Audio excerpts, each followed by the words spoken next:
So today we are going to learn about Cosmas Ngoteya, a conservationist. So before we go through the objectives of the study, let us learn about the meaning of the word conservationist and what does it mean basically. So a conservationist is someone who protects animals, plants or their habitats. Some conservationists clean seabirds after oil spills in the ocean, while the others are teachers who educate students about environmental issues and overall work for the betterment of the environment. If you care about preserving wildlife and the environment, you might want to be a conservationist. So, swiftly moving on to the objectives of the study is firstly, understanding and knowing Cosmas Ngoteya. Secondly, understanding his work and his research interests. Knowing his grants and associations in relation with these objectives. And lastly, a closer understanding of his views from an interview. So, about Cosmas Ngoteya. Cosmas Ngoteya is a conservationist from Tanzania with a passion for filming and photography. He is the co-founder of the Landscape and Conservation Mentors organization, which focuses on promoting, supporting, and improving community livelihoods through sustainable environmental policies. Hans has a deep interest in creating awareness and conservation and developing resources for conservation education. For the past 3 years, he has designed and worked on a project called Vijana na Mazingira, which means youths and the environment, in a remote village, Hen, eastern Tanzania. The project location neighbors one of the country's largest national parks, where he works with communities on sustainable environmental practices. His ultimate goal is to develop and explore practical solutions to solve the emerging conservation challenges and help communities coexist with the wildlife. National Geographic has awarded a grant to Hans to promote human and wildlife coexistence in Tanzania. He was among the first of the grantees selected for National Geographic's Young Explorer Leadership and Development Program. So, when he was asked the background of him becoming a conservationist, he said that he grew up in Arusha, northern Tanzania. He was among the lucky few to have gone through an education system. Arusha town is close to the famous Serengeti Plains and Kilimanjaro National Park, and is a hub for wildlife, making tourism a leading activity and source of income. While growing up, he had a passion for wildlife and had a great desire to work as a tour guide or a park ranger. His interest led him to pursue a diploma in wildlife management at the College of African Wildlife Management, CAWM, based in Tanzania.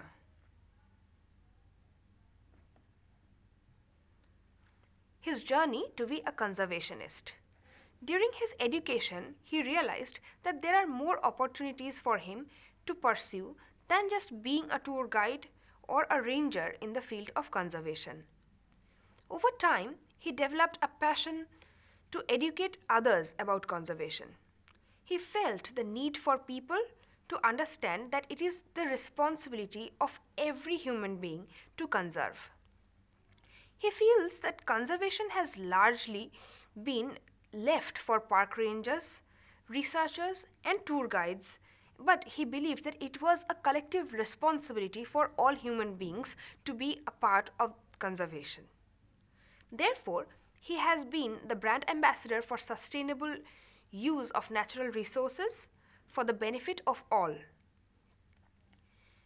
He says that my goal is to create broad awareness on the wise use of natural resources and engaging communities, thus reversing and abandoning activities that are harmful to our environment and reduce over dependency on the natural resources.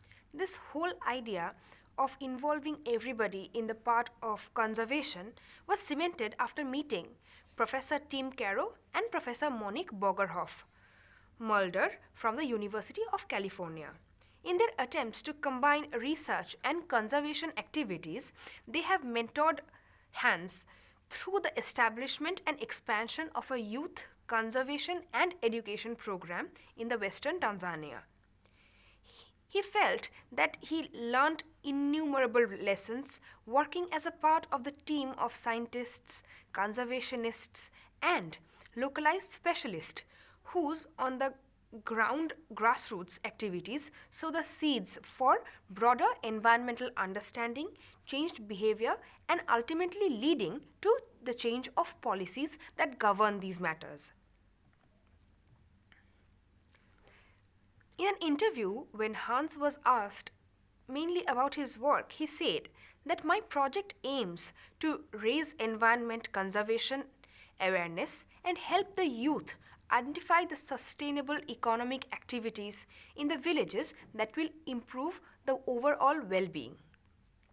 Raising environmental awareness in a biodiverse but highly impacted ecosystem is a program targeting youth aged from 10 to 35 with the goal of reducing pressure on the natural resources in Mpimbe District Council and Katavi Rukwa ecosystem in large by decreasing conservation threats like poaching, deforestation, and even encroachment. The program is a part of the ongoing project called Vijana na Mazingira or VIMA. It was initiated in 2012 as Eusebia Youth and Education Center UYEC by professor from University of California, Davis and Monique Bogerhoff Mulder working with a village of Eusebia. But the project was designed and implemented starting on 2014 and under the management of Mr. Hans Cosmas Ngoteya. And we succeeded to expand the project to the 4 villages and change the project name to VIMA, Youth and the Environment. In an interview, Hans talked about his project and he said, "My project aims to raise environment conservation awareness and helps the youth identify the sustainable economic activities in the villages that will improve the overall well-being."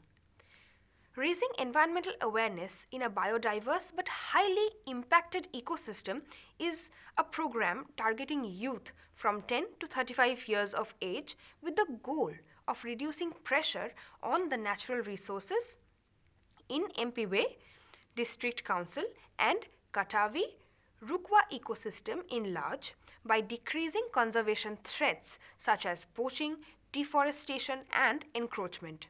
The program is a part of the ongoing project called the Vijana na Mazingira or VIMA. It was initiated in the year of 2012 as a Eusebia Youth and Education Center by professor from the University of California, Davis, Monique Bogerhoff Mulder working with one of the village of Eusebia.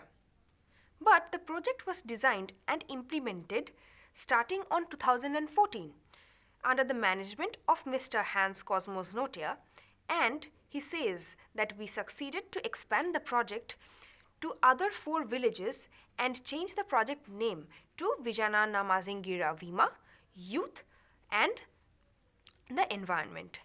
During this time, he worked as an individual project until March 2016. A non-government organization was initiated called the Landscape and Conservation Mentors Organization, which VIMA now work under it as an umbrella.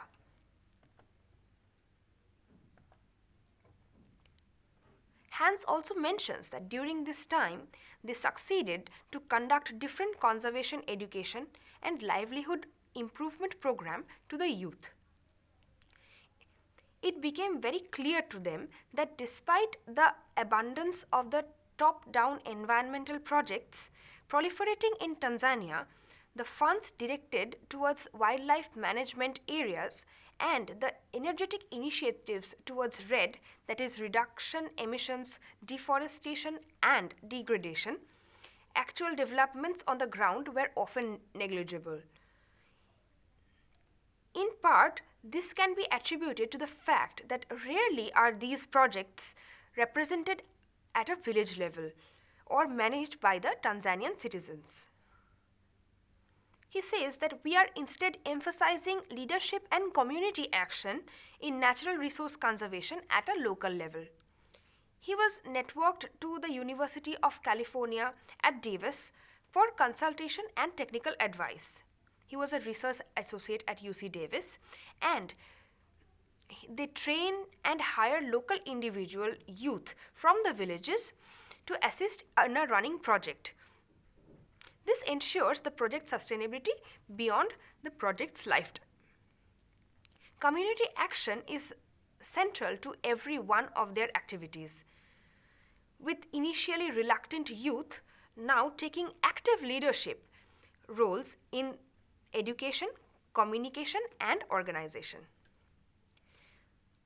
Hans also mentions that our goal in MPWay youth to experience a sense of agency and relevance. This is achieved through a balance of educational, performance, and recreational activities.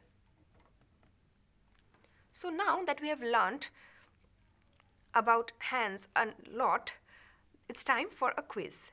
So your question is, what is Hans Cosmos by profession? Option A, a filmmaker. Option B, a photographer. Option C, a conservationist. And option D, all of the above. And yes, as I mentioned to you, he is a passionate filmmaker and photographer and a conservationist, and therefore the right option is option D, all of the above. So, in another interview, he talked about a little bit about him joining as a ICCS Biodiversity Fellow. So when he was asked what made you want to join ICCS as a Biodiversity Fellow, he said he applied to ICCS to obtain the privilege of learning from professionals who have a great deal of experience in different fields and to network with broader conservation community. Being a part of that amazing elite team was a great platform for him to develop his conservation skills and gain knowledge from the leading conservationists and learn sophisticated skills in addressing the 21st century conservation challenges. He was very excited and he looked forward to that.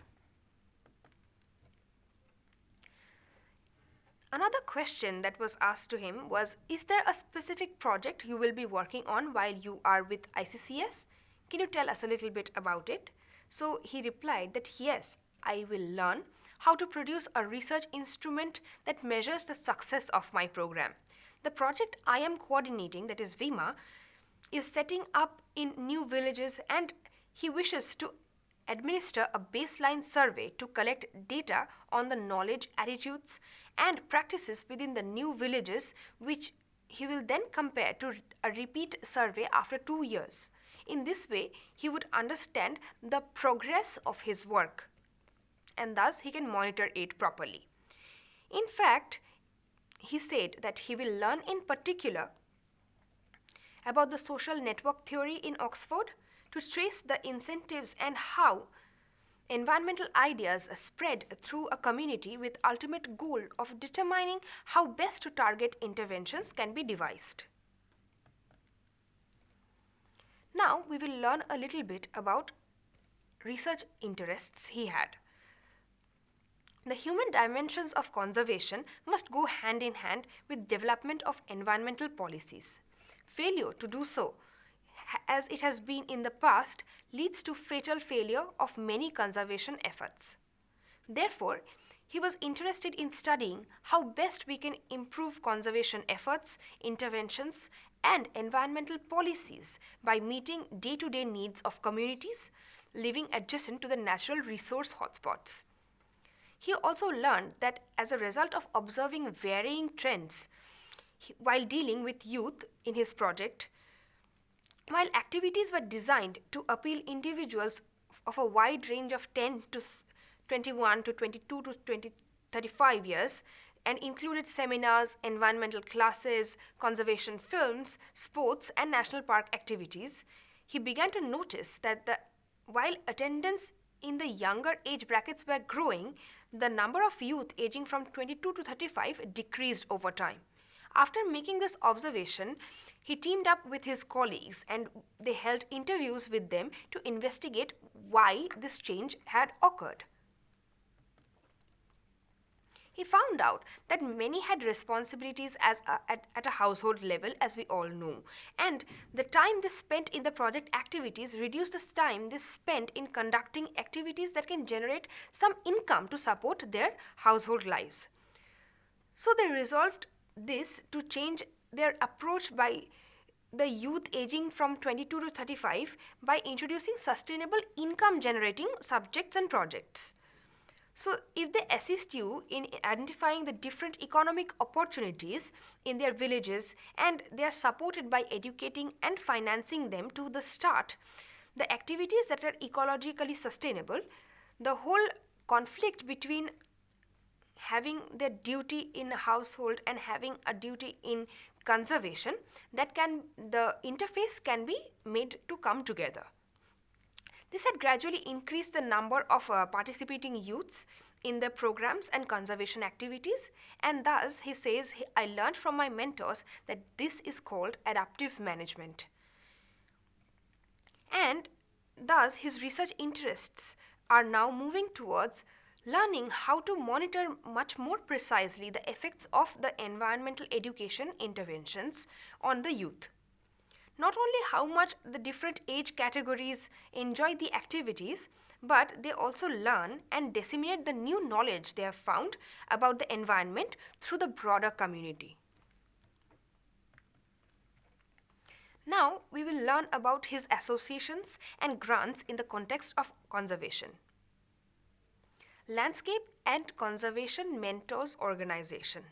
Hans was the founding member of Landscape and Conservation Mentors Organization, an organization that focuses on promoting, supporting, and improving community livelihoods, sustainable environmental practices, and wildlife conservation, and development in rural areas surrounding protected areas. Under the organization, he manages and develops the Vijana project, a project designed to provide conservation education and alternative livelihood project to youths aged from 12 to 35 years. From 2014 to date, Hans has been a research associate in UC Davis University, working under Professor Monique Bogerhoff Mulder in the Department of Anthropology and Professor Timothy Cow in the Department of Wildlife, Fish and Conservation Biology as advisors and managing their conservation projects and research in Tanzania. He has been a part of the National Geographic Explorer Leadership and Development Program. As we discussed before, on 24th of July 2017, Hans was selected to be among the 12 National Geographic Young Explorers all around the world to be a part of their first class for the new program called the Explorer Leadership and Development Program. The opportunity was targeted to early career scientists, conservationists, educators, and storytellers, and who will be offered multiple engagement opportunities, including mentorship, media training, project development support, leadership training, and a deeper relationship with the National Geographic. In May 2015, Hans was awarded the National Geographic Young Explorer Grant for his youth conservation education project specific for Day in the Park youth program that is also managed under the Vijana project. Again, he was the Biodiversity Fellow at ICCS, which is the Interdisciplinary Center for Conservation Science. In September 20th to December 20th, 2016, Hans was at Oxford University as a Biodiversity Fellow at the Interdisciplinary Center for Conservation Science. The purpose of the fellowship was to develop an evaluation procedure for baseline information and monitoring system for the VIMA project. The human dimensions of natural resources, the Colorado State University. So, January 9th to 14th, Hans attended the Pathways Africa training that was held in Nanyuki, Kenya, hosted by the Colorado State University and the Cheetah Conservation Fund. The purpose of the training was to equip early career conservationists with necessary skills on human dimensions of natural resources. Conservation Optimism Summit. 20th to 22nd of April 2017, Hans attended a Conservation Optimism Summit in London, UK, and presented a session about conservation new clips, a session to encourage conservationists to create short video clips of their studies instead of relying on publication of articles to share their results and findings. Integrated planning to implement the Convention on Biological Diversity, CBD, the strategic plan and increase ecosystem resilience to climate change. Hans participated in IUCN workshop on sharing study findings and developing a project roadmap and strengthening capacity for climate change resilience that was held on 24th and 25th of January 2017 in Sumbawanga, Tanzania. IUCN is implementing the integrated planning to implement the Convention on Biological Diversity, strategic plan and increase ecosystem resilience to climate change project in Tanzania and Zambia. Saudi Tanzania Youth Dialogue Forum on Biodiversity Conservation. 18th to 28th of January 2014, Hans was among the 25 delegates representing Tanzania on an international conservation biology forum with their Saudi Arabia counterparts to learn about the review and structural framework of various agencies and organizations or societies and their roles in addition to the implementation systems of regulatory framework for biodiversity conservation in the two countries. The objective of the forum was to develop initiatives to ensure a more effective conservation practice locally and globally. Now we will learn about an interview taken by Chantal Wyatt of Hans. So in this interview, I have selected one single question that was very, very significant to the context of our study, and I would like all of you to hear about it. So the question Hans Cosmas Ngoteya was asked was, why is conservation so important to you? And in this question, he answered beautifully the whole idea of conservation to him. So he said, over time, I have learned to appreciate the nature and operates in unforgiving principles which we quickly forget in our daily activities. The fact of matter is, humans don't exist in isolation. It's an interdependent, complex ecosystem that demands order and balance. When pushed to the edge, nature will barely fight back, it seems, to just keep silent and observe a let's die together attitude. Beyond reasonable doubt, nature primarily supports the basics of life as proven in different disciplines. The continued deterioration of our planet expedites destruction of the quality of humans, which is evident through catastrophic natural events like climate change, pollution, massive extinction, etc. Therefore, conservation to me has been about finding, creating, and maintaining the balance. I believe as superior intelligent beings, direct beneficiaries of nature, we have a role to play through sustainable utilization of natural resources. Conservation is important to me because it gives me a chance not to save the nature, but saving human being from falling into nature's trap of let's die together, and to remind us that we depend on nature in so many various ways, and nature can only help us when we use her sustainably. And before we come to the end of the lecture, we can go through another quiz. So the question is, from which society did Hans receive the Young Explorer grant? Your options are option A, IUCN, option B, ICCS, option C, the National Geographic Society, and option D, Pathways Africa. And yes, the correct option is option C, National Geographic Society. Therefore, to summarize, we got to know a lot about Hans Cosmas Ngoteya and how he is a young conservationist inspiring our generation. We understood his work and his research interests. We also learned about the grants and the association in relation with his own objectives as a conservationist. And lastly, we got a closer understanding of his views and how passionate he is about conserving our environment through an interview. Thank you.